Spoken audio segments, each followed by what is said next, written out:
Hey guys, my name's Kerry, and welcome back to my Autism My Voice. For this episode, I wanted to talk about The Thinking Person's Guide to Autism. Now, I actually just read this book, and it gave me a lot of insight in regards to the entire autism community.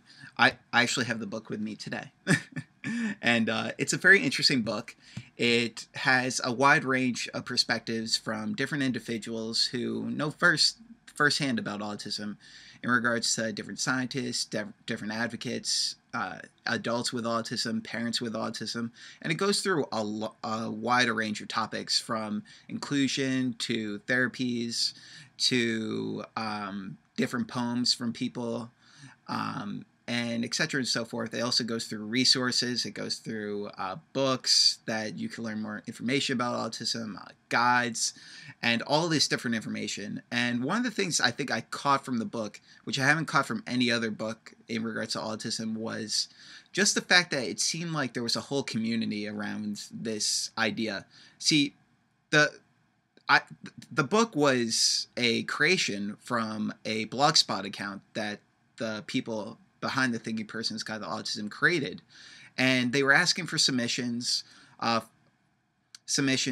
for essays, and I actually wrote an essay for them and about coming out about my autism diagnosis in college. And from reading the blog for so long and then actually getting to read the book, what I just noticed is that this collection of articles came from people who just wanted to see a better day for the autism community. No one was forced to write an essay, and all the essays were just based on coming together as a community and writing something with not so much an agenda, if you know what I mean. And I guess I'll explain a little bit more. In the autism community, there is a lot of different perspectives on what autism is, what autism should be, and it can sometimes cloud our judgment in regards to what we are really supposed to be focusing on in the autism community. And I think this book does a great job of really not focusing on an agenda that a lot of people are focused on right now. And it just focuses on the facts, it focuses on the science, and it focuses on the research to really help any individuals out there. If you're early on and just focusing on early intervention, there's stuff in this book about that. If you're adult and you're looking into employment services, living independently, there's a wide range of essays about that too. That's why I loved about this book, that anyone could just take something from it and really go with it. And I'm an adult with autism, and some of the stuff I focused on were the employment services, the adult services, because that's where I'm focusing right now in regards to my public speaking. And I got a lot from that.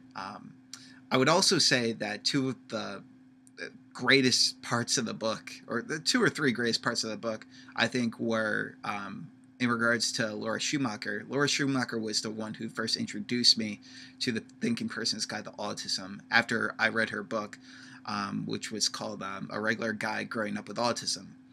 And I actually did a book review for that, and then I asked her how I could get more involved. How can I get more involved in the autism community? What can I do? Because I'm a writer and I enjoy writing blogs. And she gave me a link to the Thinking Person's Guide blog, and I was like, okay, this is awesome. So I got involved. I started reading, and then the book came out, and I was just thrilled. Also, I got to meet the editors of the book at the International Meeting for Autism Research earlier this summer, and they were just phenomenal people.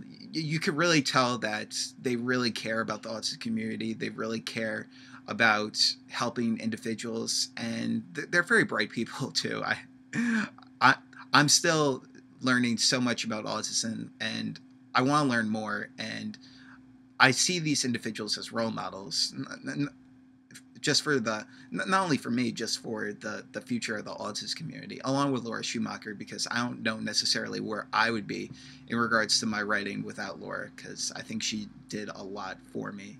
And yeah, so I think that's where I'm going to leave you guys off on, but I would definitely suggest reading the book, giving it a quick glance. It's available on Amazon. I will be sharing the links to everything, and they will be on the bottom of this video and in the description. So please read the book if you have a chance. It's a really, really good read. I think it carries a great message of just focusing on the entire spectrum of autism, like many people have not really focused on that in the past. It's either focused on one thing or another, and I think this book does a great job of focusing on the entire spectrum, which I could really appreciate. So thank you guys so much for watching. Stay tuned for more episodes.